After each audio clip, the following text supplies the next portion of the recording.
Ya, assalamualaikum warahmatullahi wabarakatuh. Halo semuanya, selamat datang lagi di channel Ruang Developer. Jadi di video kali ini kita bakal lagi-lagi ngebahas tentang pengenalan klasifikasi gambar batu, gunting, dan kertas. Kalau mungkin ada yang nanya gitu ya, bang kenapa sih 3 video isinya ngebahas tentang batu, gunting, kertas terus gitu ya?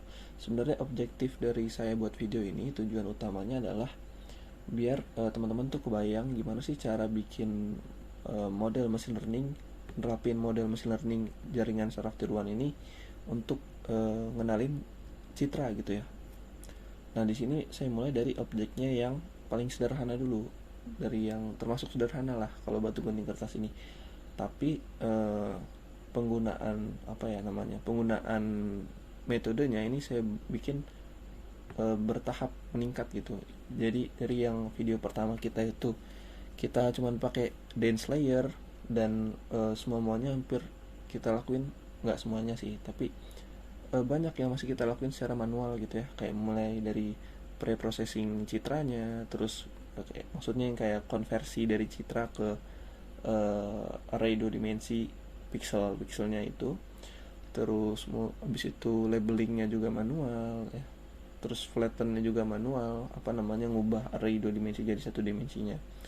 Nah, di video kedua kita setahap lebih efektif gitu ya, karena kita di situ mulai kenal dengan image data generator. Dengan image data generator itu kita dipermudah dengan dalam hal apa namanya, labelingnya gitu ya, atau juga uh, apa si konversinya juga, terus pre-processing citranya juga dipermudah dengan image data generator itu ya. Dan di video ketiga ini kita baru mulai kenalan sama layer konvolusi. Nggak baru kenalan sih, jadi kita sebelumnya juga udah pernah bahas ya di apa itu layer konvolusi di video saya yang lain di channel ini. Jadi kalau misalkan kalian belum tahu, belum kenal sama layer konvolusi itu apa, bisa coba dicek dulu video tentang apa itu layer konvolusi, kalau nggak salah judulnya itu di channel saya juga ada. Baru ke sini gitu ya, biar lebih nangkep apa penerapannya. Nah, di sini kita mau coba gunain layer itu ke dalam model machine learning kita. Nah, ini kita pakai case yang sama. Jadi di sini kita masih pakai library yang sama ya. Lalu kita install juga datasetnya yang sama ya.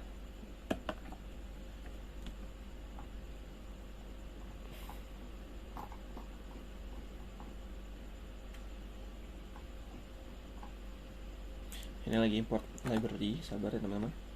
Nah, ini lagi download datasetnya.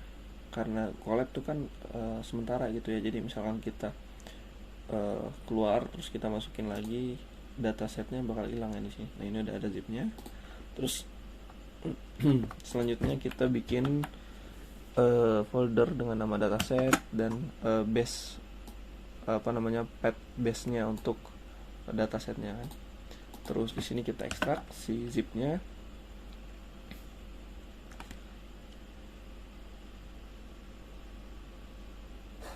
Oh, sorry, di sini ada kesalahan kayaknya. Tet, tet. Oke, salah. Di sini ada kesalahan. Jadi harusnya saya coba ini deh, apa namanya, sebentar, kita silent dulu. Kita coba runtime kita restart lagi. Disconnect and delete runtime. Yes. Jadi ini dataset, jadi kita masukinnya ke ini aja ya, ke namanya, ke folder datasetnya aja gitu. Sudah di restart, kita coba ulang library-nya, kita import, lalu kita download lah ini si datasetnya.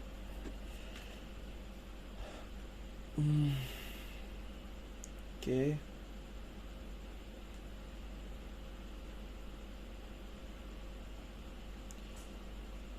Kita ulang lagi ya. Nah, ini kita bikin folder, terus kita deklarasiin nama foldernya ke dalam dataset dir. Jadilah kita masukkan hasil ekstraksinya ke folder dataset gitu ya. Kita masukin di sini. Nah, terus Sini kita bikin data gennya kayak yang kemarin. Nah di sini juga data setdernya, cuman kita OS join data setdir OS CV mix ya kalau nggak salah namanya, dan dataset. Nah ini dia. Jadi karena video ini lanjutan dari kemarin, kalau misalkan yang kemarin video sebelumnya teman-teman belum tonton, ada baiknya ditonton dulu ya penerapan si image data generatornya. Nah ini sudah, kita coba bikin generatornya.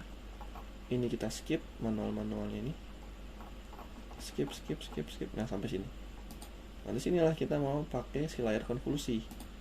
Jadi ini kita ganti aja conv 2D. Ini adalah layer konvolusi untuk tipe yang 2 dimensi gitu ya. Nah di sini untuk layar konvolusi yang pertama kita tentuin berapa banyak neuron yang bakal digunain. Misalkan sini saya pengen layar konvolusinya itu ada 8 neuron gitu, berarti 8. Lalu di sini kernel size-nya. Nah mungkin saya bakal sedikit callback ke yang waktu itu. Jadi misalkan di sini ada matriks yang isinya piksel-piksel dari sebuah citra gitu ya. Anggaplah ini citra 1, 2, 3, 4, 5, 6 kali 6 piksel dengan piksel-pikselnya kayak gini nih angkanya nih. Nah itu kan nanti kalau di layar konvolusi dia ada yang namanya matriks kernel, atau bisa dibilang filternya gitu ya, matriks filternya. Nanti si gambar bakal dikenain matriks filter, bakal jadilah citra baru. Nah ini berapa gede filternya, size filternya yang kita mau. Kalau yang kita pakai sekarang yang di sini ini ada 3 kali 3 ya, 1, 2, 3, 1, 2, 3, berarti 3 kali 3. Berarti di sini kita bikin 3 gitu ya. Lalu input shape-nya kita pakein sama aja dengan kita pakai activation. Kita pakai activation-nya adalah relu misalkan ya. Nah lalu saya juga pengen kenalin di sini ada sesuatu layer yang ajib kalau misalkan digunain bareng si layer konvolusi, yaitu adalah namanya layer TF crash layers max pooling 2 dimensi. Nah apa sih layer ini? Mungkin kalau misalkan kalian coba nonton YouTube atau lihat-lihat tutorial, biasanya itu setelah dia pakai convolution 2 dimensi atau conv 2D ini, dia setelah itu nerapin layer max pooling 2D. Sebenarnya apa gunanya? Nah gunanya tuh begini. Jadi seperti yang kita tahu ya, kalau misalkan si layer konvolusi ini kan tujuannya, harapannya begitu kita kenain filter ke sebuah gambar, ini bakal muncul kayak ibaratnya kontur atau pola-pola tertentu ini bakal ke highlight gitu. Jadi bakal menonjol pola-pola tertentu. Misalkan kayak gini nih. Ini kan salah satu perhitungannya nih. Salah satu perhitungan dari proses konvolusi 2100. Nah, ini misalkan 2100 nih dibanding angka-angka piksel yang lain nih tinggi banget gitu. Tapi begitu kita lihat ke citra, nah ternyata kan dia di sini ya, misalkan si 2100 itu ada di piksel 2100 itu adalah bagian ini nih, yang hitam pekat ini gitu. Nah kalau si piksel ini kan asumsinya semakin 0 dia semakin putih, dan semakin gede angkanya dia semakin hitam gitu ya. Makanya 2100 ini misalkan dia hitam banget gini. Ini cuma contoh ya, ini kita nggak pakai gambar yang aslinya sih, maksudnya angka-angka ini ya cuman random aja gitu ya, bukan array 2 dimensi dari gambar ini cuman ilustrasi aja. Nah ini 2100 ini misalkan dia ngegambarin si item ini, ya kan berarti dia kayak begitu kena filter dia bakal menghitam gitu ya, area-area yang bisa ngejelasin sebuah pola gitu kan. Kalau item kayak gini kalau semakin hitam dia semakin kontras lah gitu ya, semakin kontras antara si objek gedung ini ya, si gedung ini dengan sekitarnya. Misalnya awan putih kan, Nah, kita memang mau fokusnya ke si objek ini nih, gedung nih. Makanya si gedung ini bikin hitam banget gitu dengan layer konvolusi. Nah, sekarang dengan setelah pakai layer konvolusi, kita pakai lagi namanya max pooling 2 dimensi. Itu cara kerjanya kayak gimana? Ini lebih sakti lagi nih kalau kita pakai ini. Misalkan di sini ya ada sebentar, ada misalkan ada ini. Nah, ini anggaplah citra hasil konvolusi. Di sini hasil konvolusinya kan 4x4 ya berarti ya. Set set set. Nah, set set set. Nah ya. Misalkan di sini 2100. Terus kok jelek ya ini, bulat-bulatannya nih kurang suka saya liatnya. Misalkan ini aja. Copy paste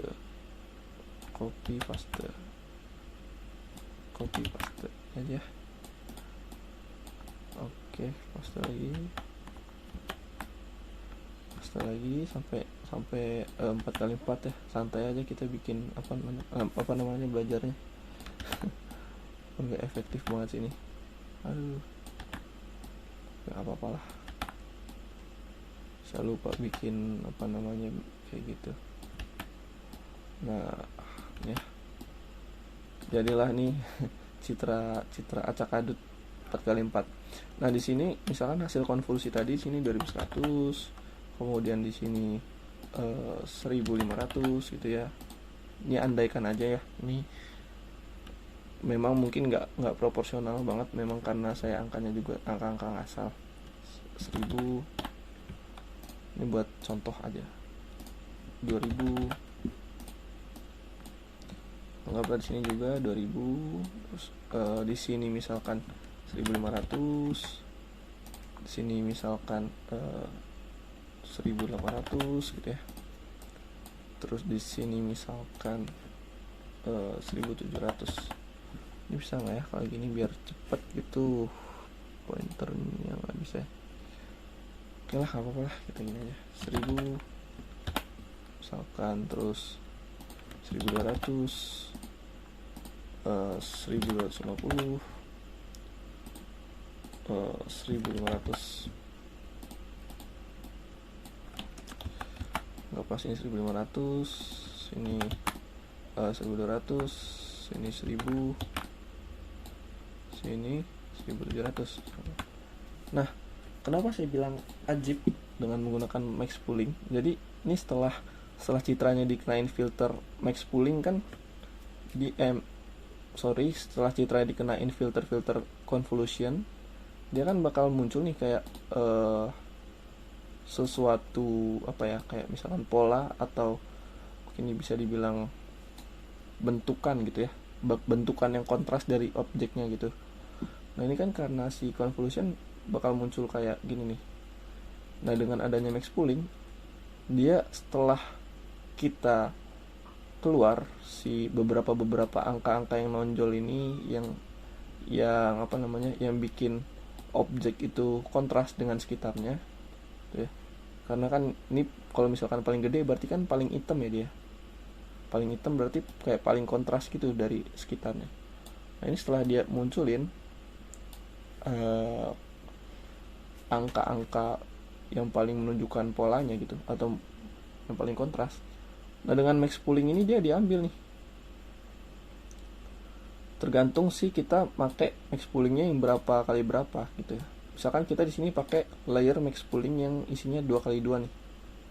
Ya berarti dia setiap 2x2 ini bakal dilihat nih. 2x2 ini nih citra yang saya tunjukin. Mungkin saya pakai warna merah ya. Nah, sini ya, 2x2 yang ini yang paling gede berapa? Yang paling apa namanya kontras itu berapa? 2100. Berarti di sini 2100 nih. Citra hasil max poolingnya diambil aja yang paling gede, yang paling menonjol gitu ya. Nah, ini berapa nih? Ini kan 2x2 juga sebelahnya. 2000 ya.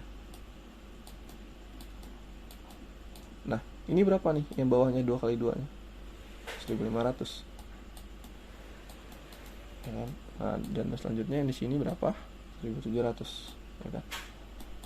Nah, jadilah di sini angka-angka yang paling menonjol, yang paling memberikan kontras, kita ambil hasil konvolusi ini, kita kumpulin di layer hasil citra hasil max pooling gitu. Makanya kalau konvolusi dan max pooling digabungin itu bakal lebih bagus gitu ya. Nah, makanya di sini kita pakai nih. Nah, di sini kita isi, kita mau layernya ini berapa kali berapa. Misalkan 2 kali 2 ya, kayak yang tadi. Ini kan ini kan 2 kali 2 ya. 1 2 1 2 ya, 2 kali 2 layer max pooling ya. 2 kali 2 terus oke, ini sebenarnya hasilnya udah bagus sih. Udah pas, coba ya. Dan coba kita run di sini. Nah, ini kenapa error? Kita lihat shapes non known and non 74743 are incompatible. Kemungkinan karena si hasil, kalau udah 7474,3 ini berarti dia hasil max pooling. Kenapa? Karena kalau dari convolution tuh kan dia tuh setelah dikonvolusi kayak gini nih. Ini dari 6 kali 6 dikonvolusi jadi 4 kali 4 gitu ya. Jadi horizontal dikurang 2, vertikal dikurang 2. Berarti kan kalau dia 150 kali 150 yang kita pakai, berarti setelah si layer konvolusi ini, dia hasilnya adalah gambarnya, bentukannya 148,148,3 gitu ya. Nah, setelah di sini outputnya adalah 74,3 gitu misalkan. Nah, ini kan udah 2 dimensi ya, lebih dari 1 dimensi ya. Sedangkan kalau dense layer ini dia itu perlu di 1 dimensi dulu kan, kayak biasa. Perlu di kita bikin dia jadi ray 1 dimensi gitu ya. Barulah nanti ini data. Baru nanti kita masukin ke sini kayak gitu. Ini ke sini gitu ya. Nah, buat jadiin dia dari 2 dimensi jadi 1 dimensi, kita perlu yang namanya layer flatten. Nah, ini untuk bikin dari 2 dimensi jadi 1 dimensi gitu. Nah, setelah itu barulah kita bisa masukin ke dense. Coba kita shift enter. Nah, ya udah jalan ya. Ini udah tuh, bisa dilihat nih kalau yang sebelumnya akurasinya 31% biasanya ya. Yang epoch pertama ini udah 37an. Nggak beda jauh sih. Coba kita lihat aja. Tapi dia turun terus nih.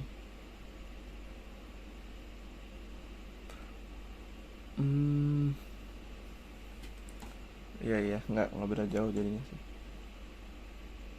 Malah turun terus dia.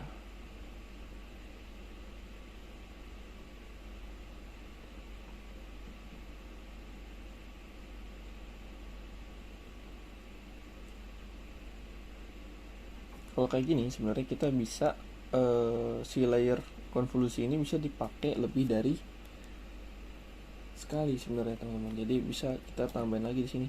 Jadi ada 2 kali layer konvolusi dan 2 kali layer max pooling gitu. Jadi di sini kita bikin misalkan 16. Input shape-nya nggak usah, karena input shape ini buat awal-awal aja. Activation tetap prelude, tetap habis itu ditambahin max pooling layer. Nanti kita coba habis ini. Nah, ini masih jelek banget akurasinya. Mungkin di sini si dense layer kita tambahin neuronnya jadi 64 misalkan. Kita coba ya, lihat ya. Ya, nggak terlalu berubah. Atau mungkin karena kita learning rate-nya terlalu kecil ya.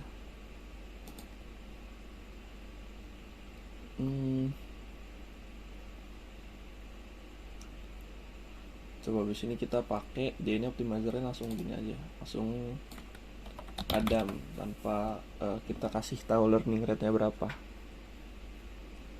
Nah, ini 40% nih ya. Meningkat daripada tadi. Memang machine learning itu khususnya di ANN, jaringan saraf neuron, itu serunya di sini sih, kita ngotak-ngatik tuning apa namanya, model atau layer-layernya yang mau dipakai biar dapat akurasi maksimal. Nah, ini udah 70% ya, jauh banget dari yang tadi. pengaruh nambahin Pengaruh nambahin masing-masing satu layer buat convolution dan max pooling, terus tambahin lagi neuron di dense. Ini jauh banget bedanya. Sekarang udah 73%, 73 atau 74% malah. Ini baru epoch ke 2. Biasanya kalau buat ngetrain machine learning sih sampai 10 bisa kalau untuk citra ya, atau lebih. Bisa dia apa namanya, kira-kira sampai optimal lah gitu akurasinya. Nah, ini 75% nih, cakep lah ini.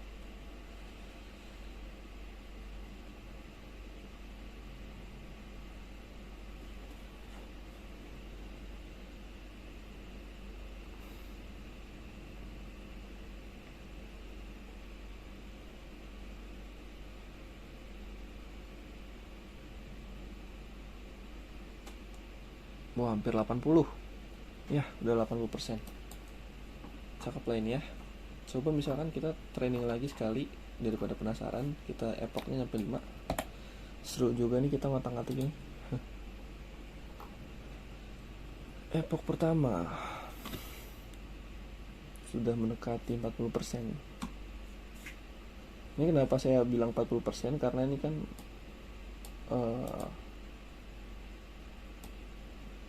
apa namanya, persen itu kan per 100 ya.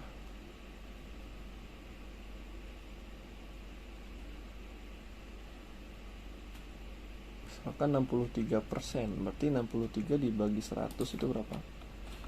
63 dibagi 100. Nah, ya kan berarti 0,63. Jadi intinya ya, 2 digit pertama ini kita kali 100 aja gitu. Kita ambil dari 2 digit pertama di belakang koma aja gitu ya buat nerapin. Langsung 80% loh ini epoch kedua. Jadi si 0,80 ini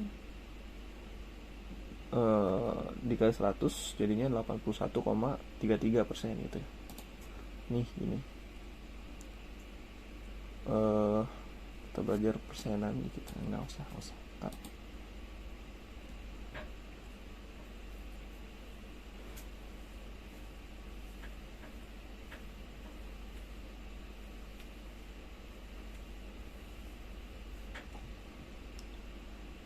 Udah 80, hampir 90 tadi ya.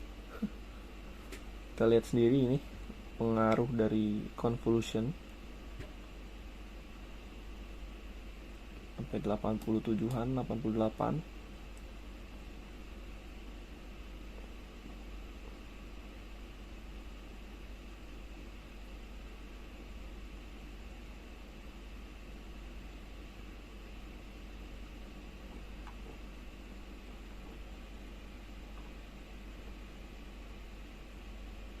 Mungkin saya skip aja nih sampai habis.